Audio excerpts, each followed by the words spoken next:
मरते हुए को जीवन दान दीजिए। यही सच्ची देशभक्ति और यही सच्चा राष्ट्र प्रेम है। ना सरकार मेरी है ना रब मेरा है, ना सरकार मेरी है ना रब मेरा है, और ना ही ये बड़ा सा नाम मेरा है। बस इतनी सी बात का गुरूर है मुझे कि मैं भारत की हूं और ये भारत मेरा है और ये भारत मेरा है। परंतु एक वैचारिक बीमारी हमारे समाज में मुझे नजर आती है। कहा जाता है हम दुनिया के सबसे बड़े लोकतंत्र हैं, जहां हिंदू पैदा होते हैं, मुस्लिम, सिख और ईसाई भी पैदा होते हैं, लेकिन बदकिस्मती है अब इंसान पैदा नहीं होते। और मेरे विचारों में ना हिंदू की जरूरत है ना मुसलमान की जरूरत है। राष्ट्र निर्माण के लिए केवल अच्छे इंसान की जरूरत है, केवल अच्छे इंसान की जरूरत है। जरा सोच कर देखिए, ये पेड़ पौधे और शाखाएं भी परेशान हो जाएं अगर परिंदे भी हिंदू और मुसलमान हो जाएं।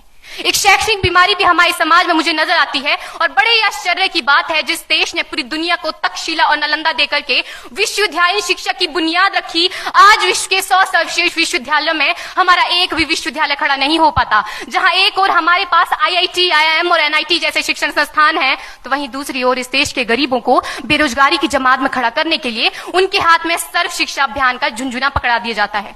और मैं बता दूं, इस शैक्षणिक बीमारी का केवल एक कारण वो ये कि हमारे देश की शिक्षा नीति केवल 2 तरह के लोगों के लिए बनती है। पहले वो जो विद्वान हैं और दूसरे वो जो धनवान हैं।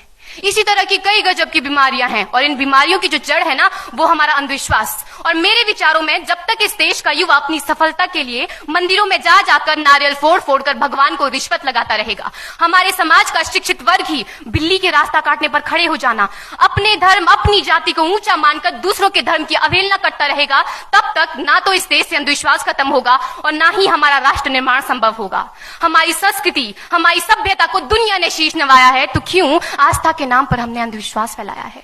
मेरे विचारों में हमारा राष्ट्र निर्माण तब संभव होगा जब इस देश में महिलाओं की पूजा नहीं उनकी इज्जत की जाएगी। राष्ट्र निर्माण तब संभव होगा जब हम जातिगत आरक्षण नहीं बल्कि सामाजिक सशक्तिकरण पर बात करेंगे। राष्ट्र निर्माण तब संभव होगा जब स्वच्छता अभियान में केवल सरकार नहीं बल्कि सड़क पर चलने वाला हर एक नागरिक हाथ बंटाएगा, स्वच्छ भारत स्वस्थ भारत को दिल से अपनाएगा। असल मायने में हमारा राष्ट्र निर्माण तब संभव होगा जब एक गरीब बच्चा मध्याह्न भोजन के नहीं बल्कि ज्ञान अर्जन के लिए सरकारी स्कूल की चौखट पर कदम रखेगा। और हमारा राष्ट्र निर्माण तब तक संभव नहीं होगा जब तक एक नागरिक नैतिक रूप से सटीन, चारित्रिक रूप से भ्रष्ट, मानसिक रूप से दिवालिया, धार्मिक रूप से अंधा, राजनीतिक रूप से गंदा, स्वैच्छिक मान मूल्यों के आंकड़ों में जिन्न शिन्न पैपंदमयी अखंड भारत को खंड खंड करता रहेगा। तब तक हमारा राष्ट्र निर्माण संभव नहीं होगा। बड़ी बड़ी बातें नहीं, छोटी छोटी कोशिशें करनी होगी, क्योंकि ठोकर हमें पहाड़ से नहीं पत्थरों से लगा करती है। I being an Indian, I being a student, I being a symbol daughter of this motherland feel proud to be an Indian। और मैं सैल्यूट करना चाहूंगी सरहद पर दिन रात हमारी रक्षा के लिए खड़े हर उस जवान को, इस देश की पुलिस, प्रशासन और किसान को, और इस देश के हर उस व्यक्ति को जो अपना काम पूरी ईमानदारी, पूरी मेहनत और पूरी लगन से करते हैं, जिनके बिना राष्ट्र निर्माण की कल्पना करना भी असंभव सा लगता है। और आज इस मंच पर पूरी जिम्मेदारी के साथ मैं भारत की बेटी ये कहती हूं कि हमारा राष्ट्र निर्माण तब संभव होगा जब हम सभी, मैं, आप, हम सब मिलकर प्रयास करेंगे, क्योंकि हमारे देश की जिम्मेदारी नहीं है हमें आगे ले जाने की, हमारी जिम्मेदारी है अपने देश को आगे ले जाने की, अपने राष्ट्र को आगे ले जाने की, अपने वतन को आगे ले जाने की।